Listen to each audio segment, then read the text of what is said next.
Welcome to the Newark Collabcast, a show where there's a cooperative spirit and you can hear it. This podcast is a production of the Newark campus, which houses both Central Ohio Technical College, nicknamed COTC, as you probably know, and The Ohio State University at Newark. My name is Blake Baker. I am both the host of the Newark Collabcast and the marketing writer on this incredible campus. We've all heard the saying, right? It's not about the destination, it's about the journey. And I'm sure we've all felt the truth in that statement one time or another as well, but the fact is that the first step on any journey is understanding the end goal. Throughout the lifespan of this podcast so far, you've heard from plenty of dedicated people impacting what the journey looks like for students and the communities we serve.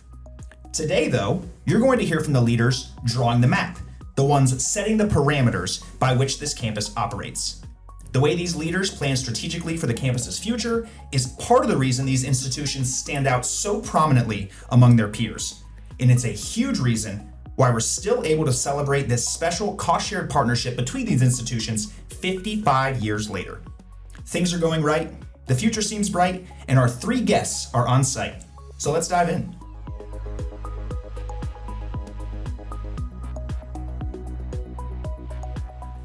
We're very excited to bring back two return guests for this episode today. The first of which is John M. Berry, COTC president. Dr. Berry, thank you very much for being here again. Always a pleasure, my friend. Thanks for having us. And the other return guest, Matthew J. Smith, Ohio State Newark Dean and Director. Great to have you in the studio with us once again. Blake, it's a pleasure. And joining the show for the first time is Jackie Perrell, Vice President of COTC and Chief of Staff for both institutions. Jackie, we're really glad you're here. Thank you.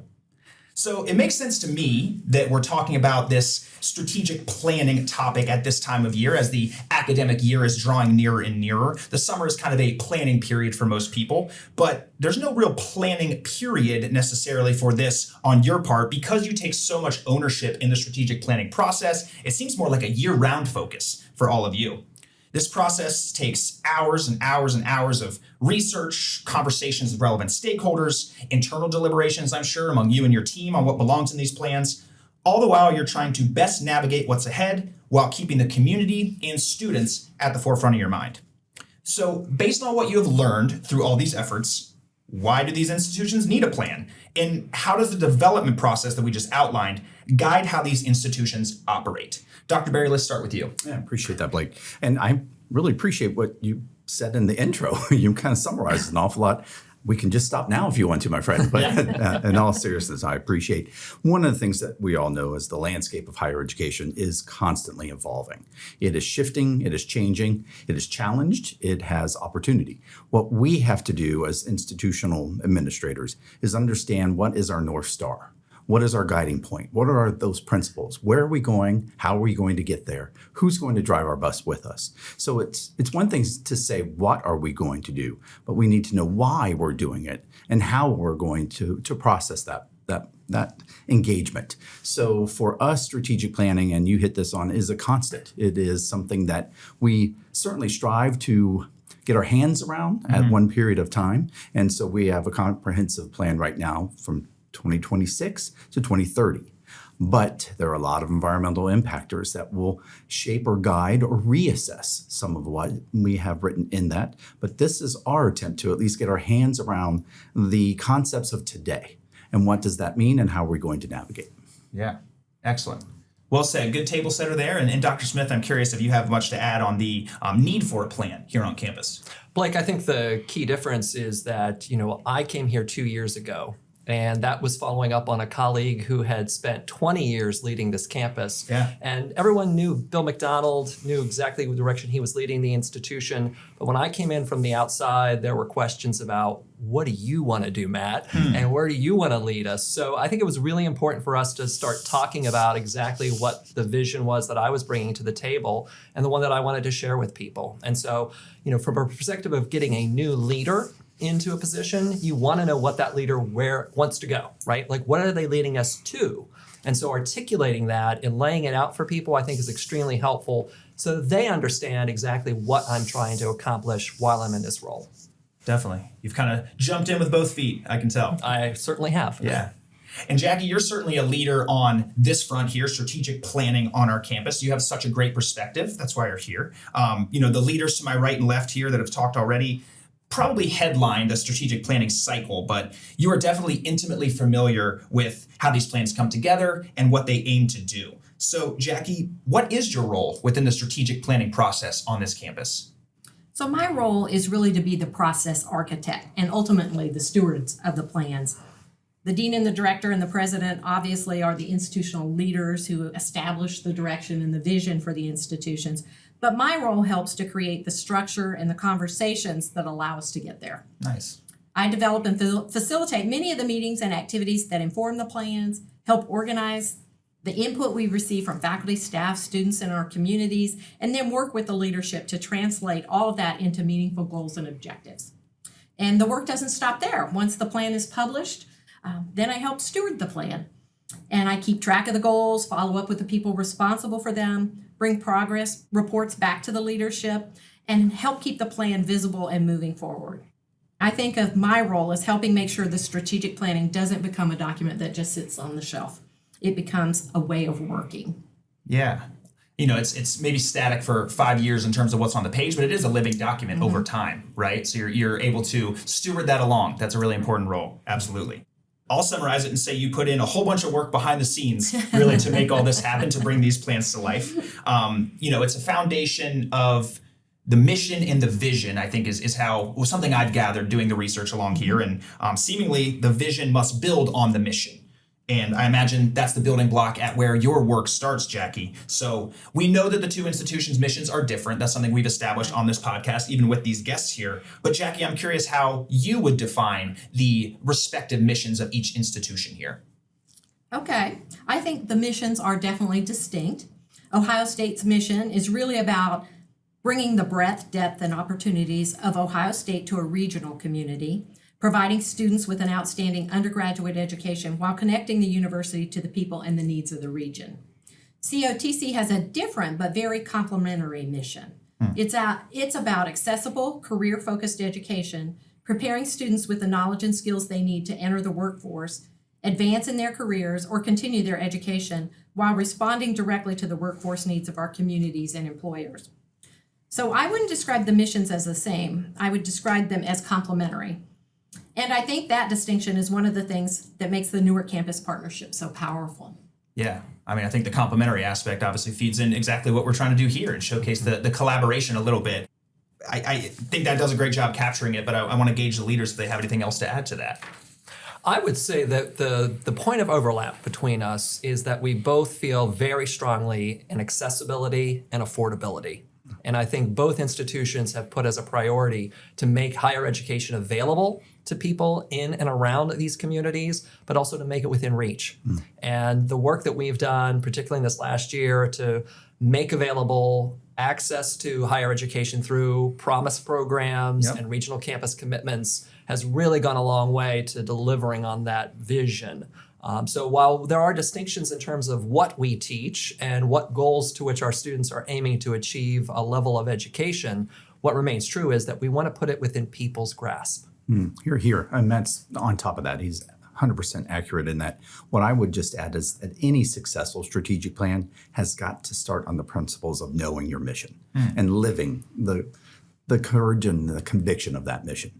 One of the things that we did when we developed this new Catalyst in Action mission and strategic plan this time was to reaffirm our mission statement, making sure that at every level, the board of trustees, our cabinet level, our students understood this is the mission and purpose of who we are at the college. The same thing happens at Ohio State. We reaffirm the basic pretense and principles and then build from there.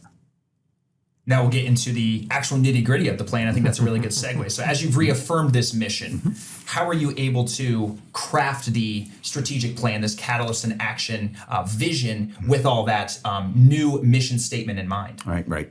So once we have affirmed this is who we are and what we stand for, let's catalyze that. Let's put this into place, into action, and talk to our major constituent groups.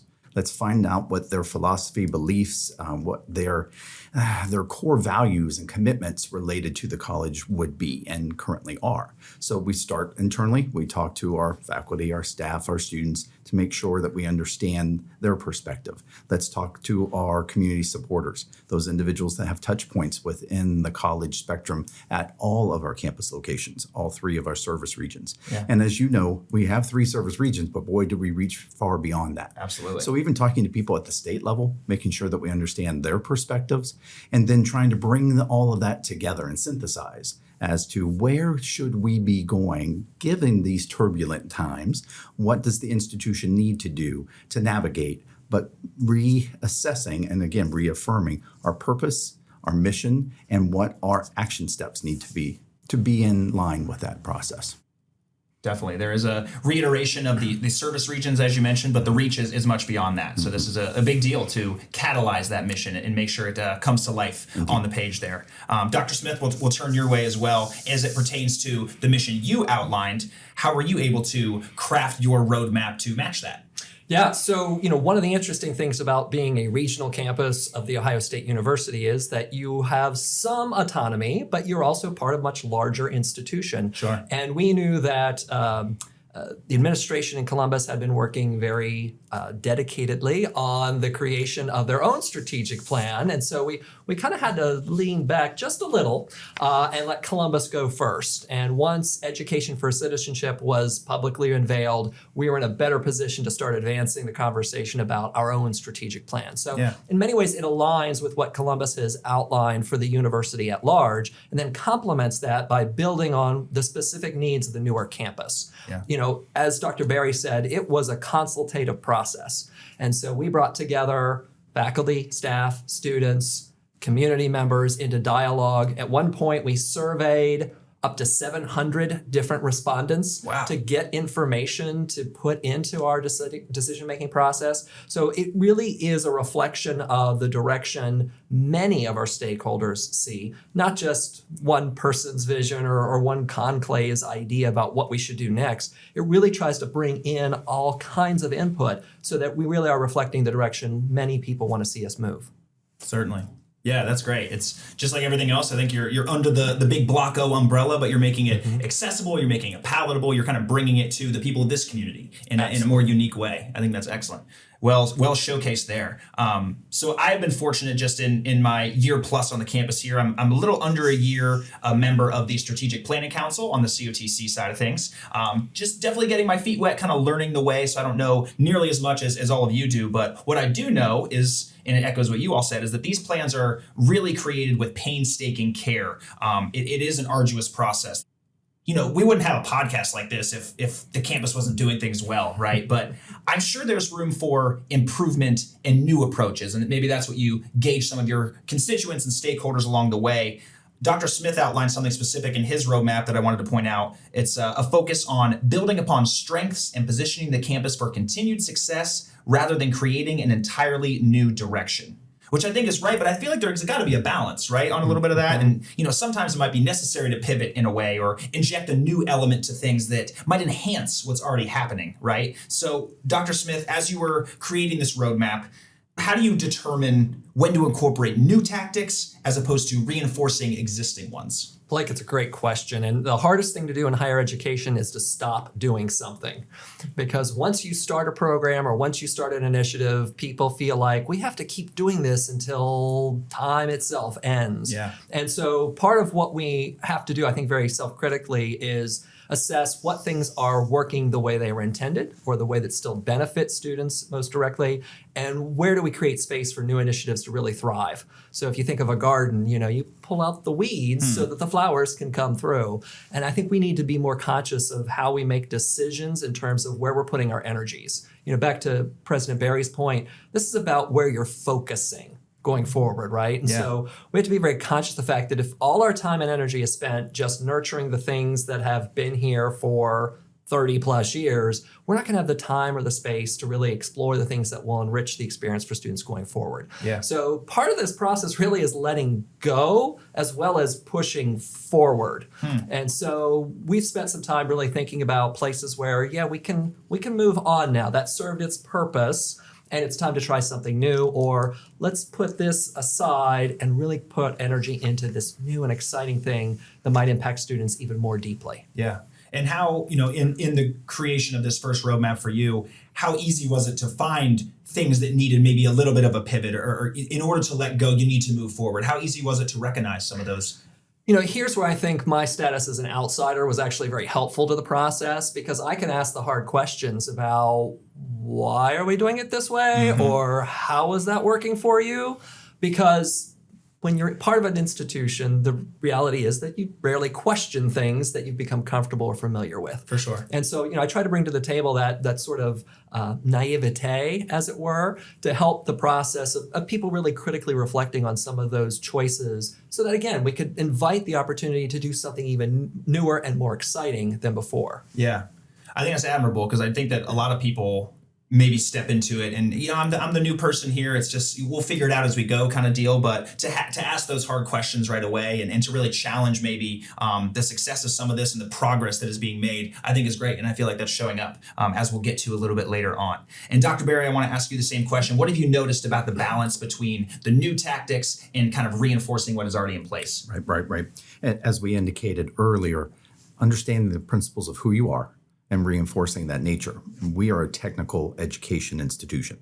That is who we are. It's what we do. It's our bailiwick. Yeah. It was reinforced in the strategic planning effort that is where we are in this world order of higher ed. So it reinforces the nature of doing that well, but doing it the best and most effective manner that you possibly can.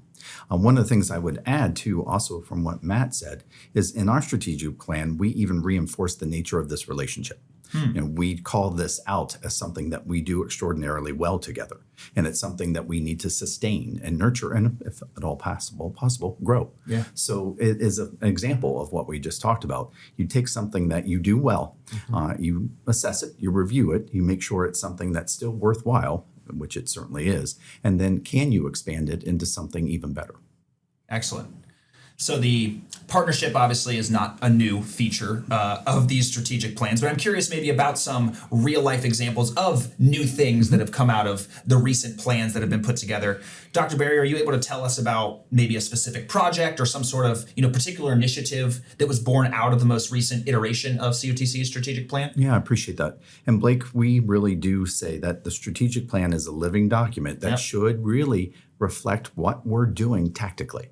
As we're making critical decisions at the cabinet level, where are we going? What are we going to spend resources on? How are we going to divvy up the time that we have? How are we going to use our staff effectively? We refer back to the strategic plan for some of that guidance. If you look at our fourth priority, it's effectiveness of financial sustainability. It's shock and surprise that would be one of those critical issues.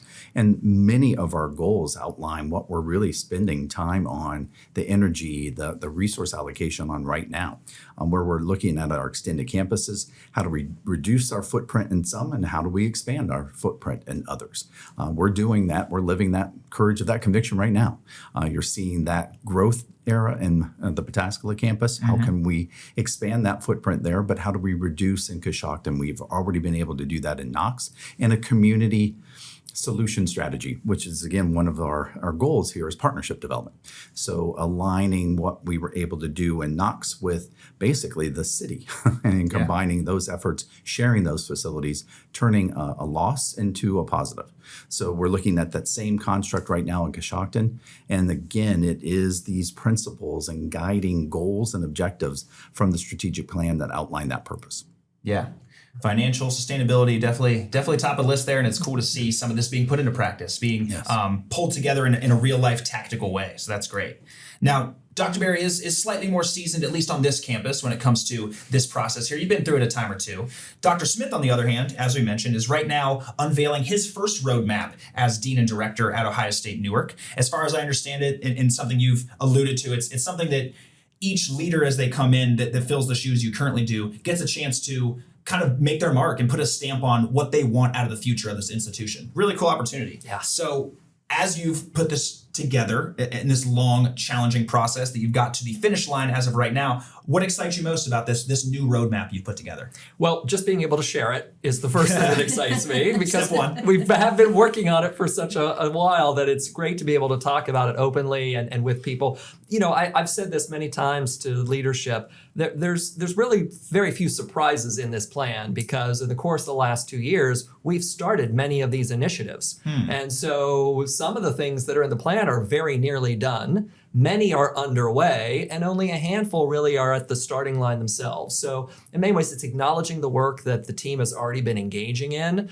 but it is a way now to sort of articulate it and to share with a wider audience, particularly with people in the community, about the things that we have been working on and will continue to work on as we push forward.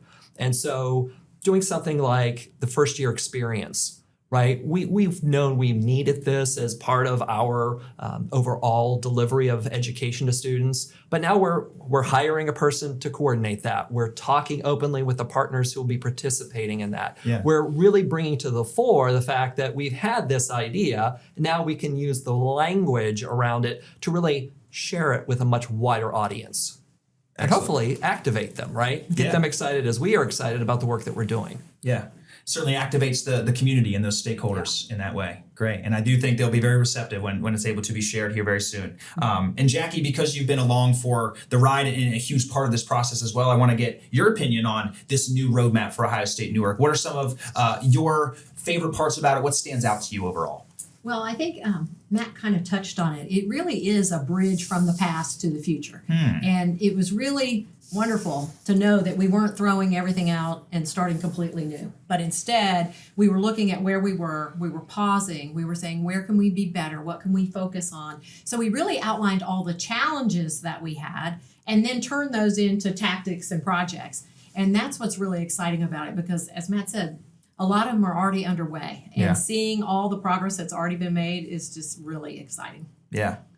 I always remember on the, your strengths and opportunities rather than weaknesses, right? So you're pointing out all the opportunities that are out here. That's right. It's sky's the limit with some of that stuff. It's really cool to see. And some of that stuff already underway. As you mentioned, we're already seeing the benefits of that on the campus. And Jackie, we'll stick with you for the next question as well, because you might be the only person who's really so in tune with the ins and outs of each of these roadmaps. So despite the distinct missions that we mentioned earlier, what do these plans have in common? Where is there some overlap? I think what they have in common is the very strong focus on our students and on our communities and preparing both institutions for the future. So the plans were developed independently because the institutions do have different missions and different responsibilities, but there's obviously some very clear alignments. And if you look at both plans, you'll see areas that are cost shared. And so those efforts are being focused on student support and helping to make sure, regardless of which institution a student's at, that they get the necessary supports they need for where they are. So I think building on their strengths, both institutions, you see that in the plans, building on the partnership and supporting our students. Well said, very succinct. That's great. If it's important to know the destination, as we said off the top, it's equally important to know the significance of your reaching there, right? Did we reach the heights that we set out to do? Can we be proud of this journey and where it's brought us, the work that's been done along the way? These are big questions that I hope have straightforward answers for our purposes here. Dr. Berry, how do you ascertain if your plan is successful?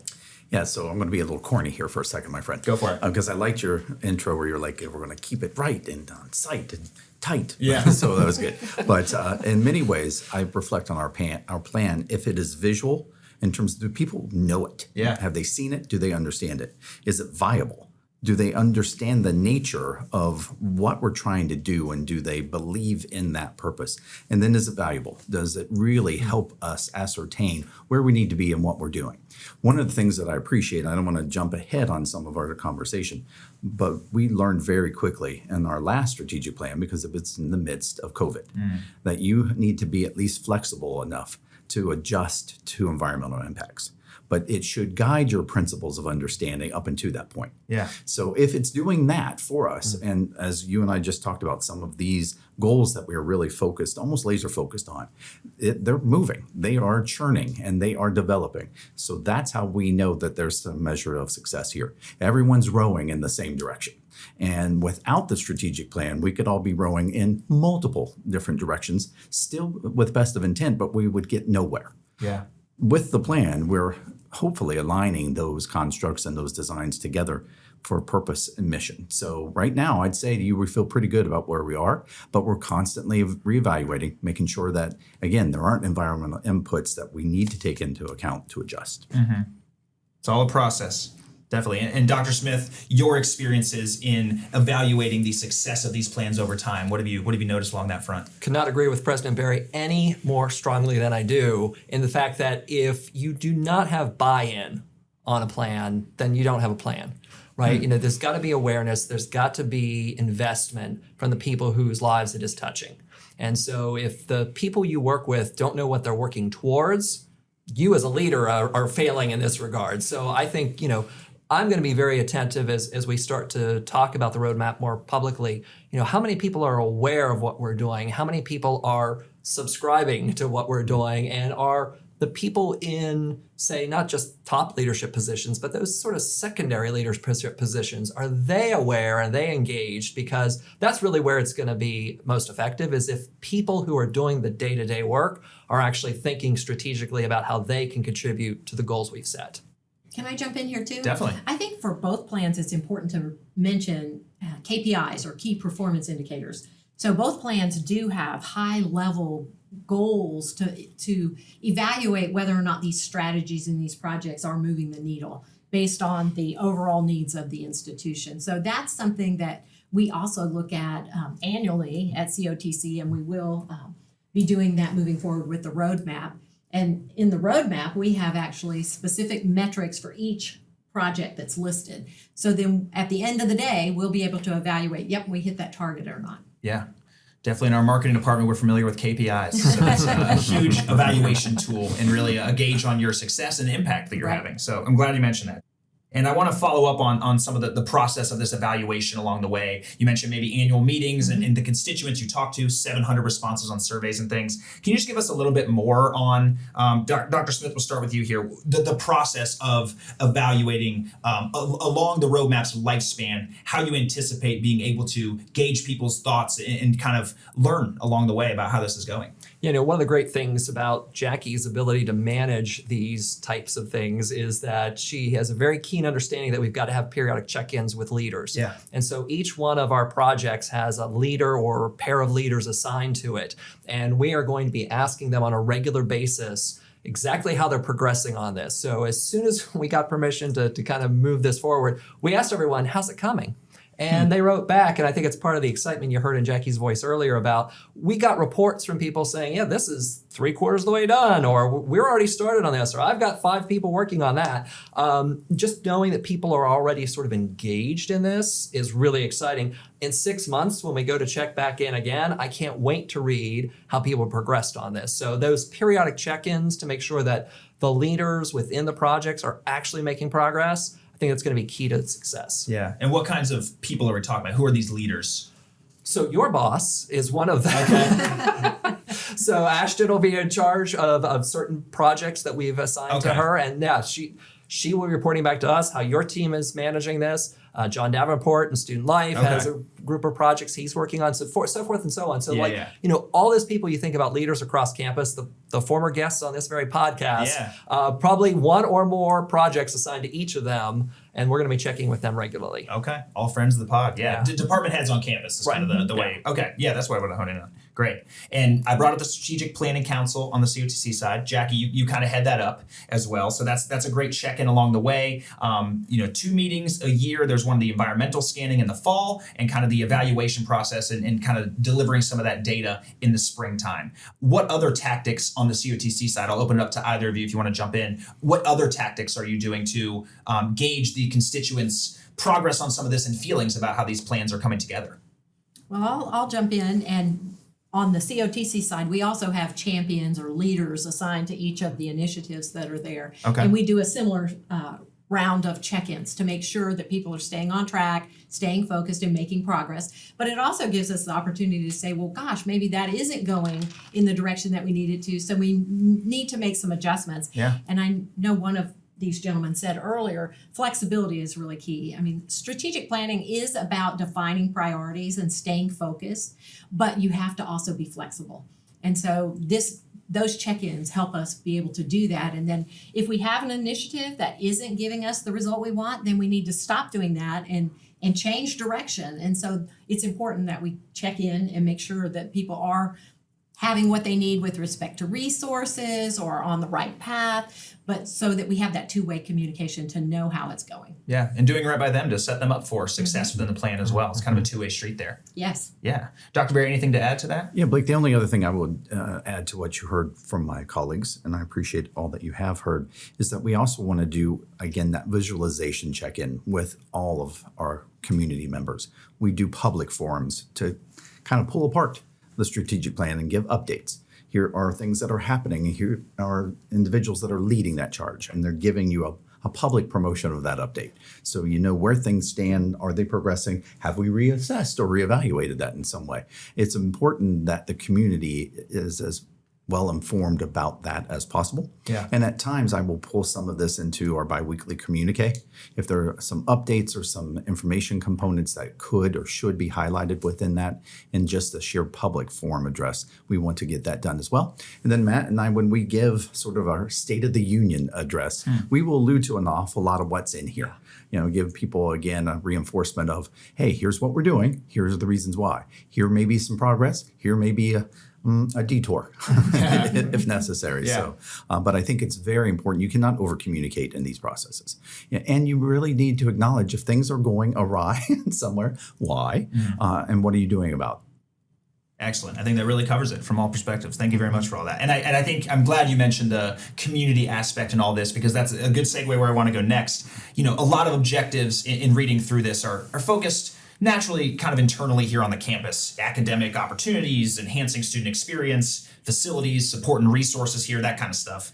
But the community is so often a part of the campus's story, and definitely the case in this discussion as well. I'm sure they know that these large-scale planning sessions happen, but you're doing a good job letting them know there's a frequency with which we check in about this and making them aware on how exactly they fit into this whole model. So, Dr. Berry, to go back to you, how should community members expect to experience or interact with these strategic plans, just kind of living their everyday life in the community here? Appreciate that. I would say both institutions are so critically connected to our communities that we voice these opportunities and these commitments very regularly. One of the things that Matt and I have been doing is our traveling roadshow about the 55 years of partnership. Well, that's one of our strategic goals is to ensure that individuals understand the nature of why this is valuable and how do you support it and why would you. But it's also a time for us to give updates and let them know what's happening on the campus. Why would you want to know? And what do you need to know? Those sorts of things as well. Yeah. So that's one form and one process. I would tell you that, again, in our strategic plan, it talks about pursuing partnerships. So we have to embed ourselves with community members in order to achieve that. Yeah. I alluded to our relationship with the city of City Hall in Knox. Our relationship we're forging now, right, in our Coshocton community to reevaluate our building and bring in partners to that process. Pataskala campus, all of it. We can't live this model without the community being a part of that larger support network. So today we'll be at the Chamber of Commerce and we're going to the awards event and we will speak about our partnership there as well. Yeah. It's whenever the forum or the opportunity arises, we have to meet that standard. Yeah. I think that's a good description there. And Dr. Smith, want to get your thoughts as well on how you think or how you've experienced maybe that community members are seeing some of these initiatives come to life. What have you heard on that front from the people surrounding us? Yeah, so I think President Berry's absolutely right. Anytime we can communicate with our publics, we want to. So we'll be having our homecoming celebration in October. We're going to share this out with the people who attend that. We usually get about 250 folks in the room for that. So it's a great opportunity to bring them up to speed of this. Absolutely. But there's some very specific community organizations that we're partnering with in the strategic plan. And so we're talking with 3 institutions out there, the Dawes Arboretum, the Works downtown, and the Newark Earthworks is administered by Ohio History Connection, about working with us in something called the Licking County Learning Lab. And the idea is that we're going to create co-curricular experiences for our students with these institutions. And so that's just a really specific way to partner with someone in the community that we hope will raise awareness about the work that we're doing and the goals to which we're pursuing for our students. And that's all first-year students that are kind of hopping into this, getting to know the cultural cornerstones here of this community and how it interacts with the campus. I think You've got it. a great, Absolutely. Yeah, it's a great lead into their career at Ohio State. Whether or not they stay here in Newark, it's a great start. So whether it's uniquely invested community members like you mentioned, whether it's students here, staff members like myself, whoever it might be, it always takes a ton of people, I'm sure, to properly execute plans of this scale. There are plenty of individuals that I'm sure can play a part in this. How do they contribute to the success overall? How can they help these institutions reach their final destination? Dr. Smith, you're first on this one. Look, leaders can try and lead, but if no one's following, you're just walking by yourself off to a cliff. So, the key to any success with having a roadmap or a strategic plan really is mobilizing the people that you're working alongside. And so I think it's incumbent upon Jackie and John and myself to really be the people who sort of whip people into the energy they need to help pursue these goals. And so, we provide oversight and I think continuity, but really to meet any of these projects, it takes the people that we work with every day. And so we're really relying on them to buy into the vision and then want to put in the effort and the labor to actually realize the projects we've laid out. That visibility, obviously a huge part of that, knowing what's going on and being able to step up and help out. Dr. Barry, anything to add on the front? How can individuals help your cause here? I appreciate it. I love Matt's analogy about walking alone and off the cliff. But the other side of that analogy, we also don't want lemmings to follow us off the cliff.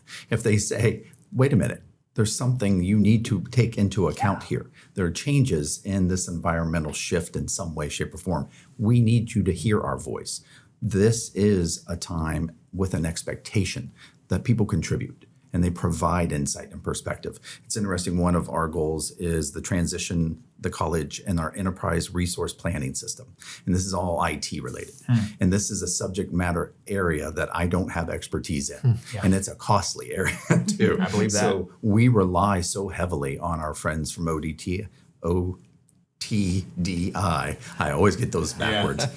We rely on them to help us understand what needs to happen when and how, and do we need to reassess that in some way. And without that expertise and without their voice, we could easily do this wrong. So everybody plays such an important role to actualize these plans. Matt's 100% right. In order for any strategic plan to be successful, there has to be a comprehensive community involvement system. And we're very pleased that so far, on our side, we've had a little bit longer to implement. And so far, it seems to be working well. We know that our friends at OSU will see the same result. Excellent. That's a great example. And I think that individuals will be kind of inspired by, hopefully, what they're hearing today and want to get involved. So as we wrap this up here, I want to touch on an aspect I know is near and dear to the hearts of everybody in here, something we've talked about so far, and it's at the heart of this campus and presumably at the hearts of these roadmaps in a major way.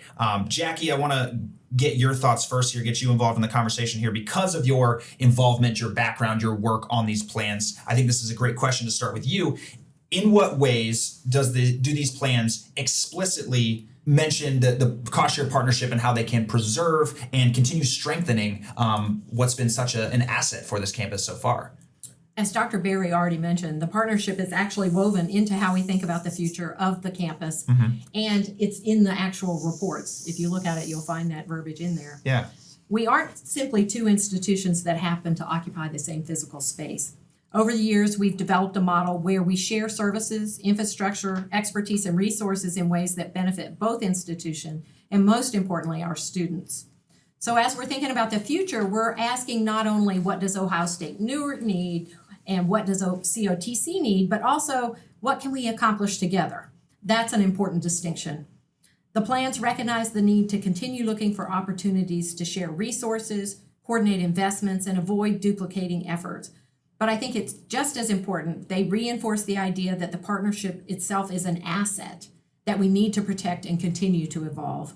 The campus has demonstrated that collaboration can create real value. Our goal now is to make sure that we're intentional about preserving that value while finding new opportunities to strengthen the partnership for the next generation of students. Well said. Excellent. And a lot of that is specifically mentioned within these plans, I imagine. It's right there, front and center. Make sure it's very well known. Yeah, great.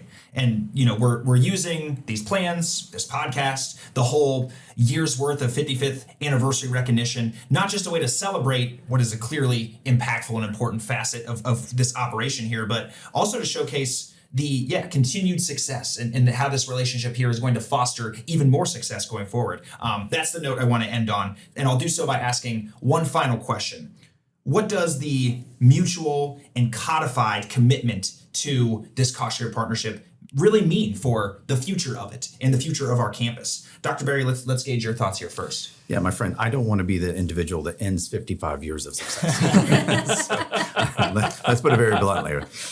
But it really does provide us a competitive advantage unbeknownst to almost any other institution of higher education in the country.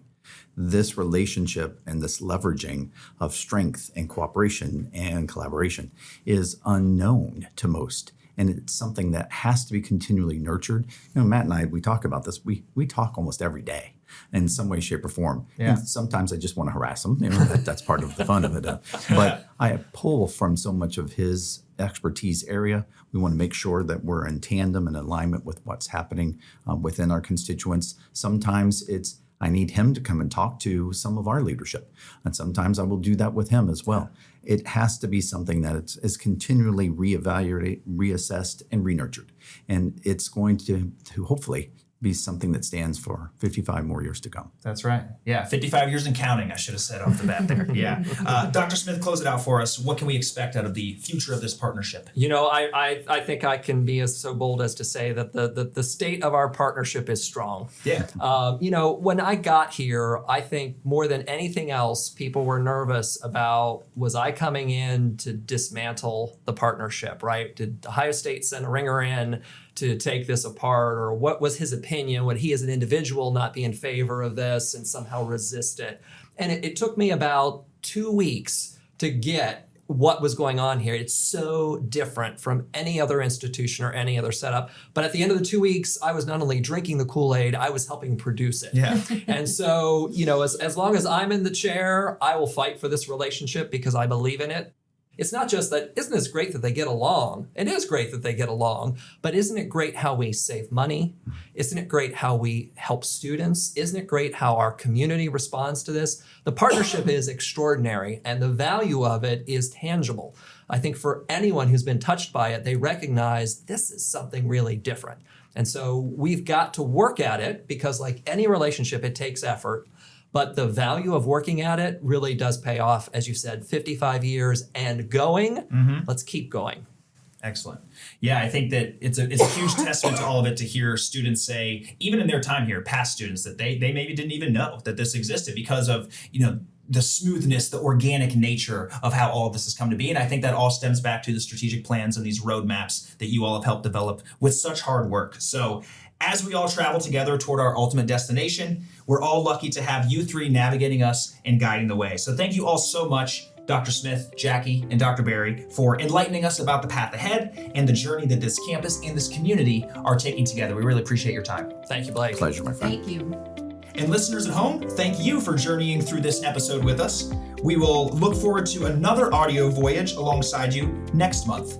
In the meantime, if you want to check out all of the cool things that are happening on this campus as the academic year starts back up, you can check out our institutions on social media.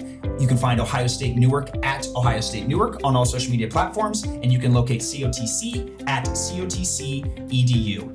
And if you're interested in learning even more about this cost-share partnership we have talked so heavily about, there's some web pages you can check out. go.osu.edu/55partnership. And on the other side of the house, go.cotc.edu/55partnership. Well, that's all we got for today.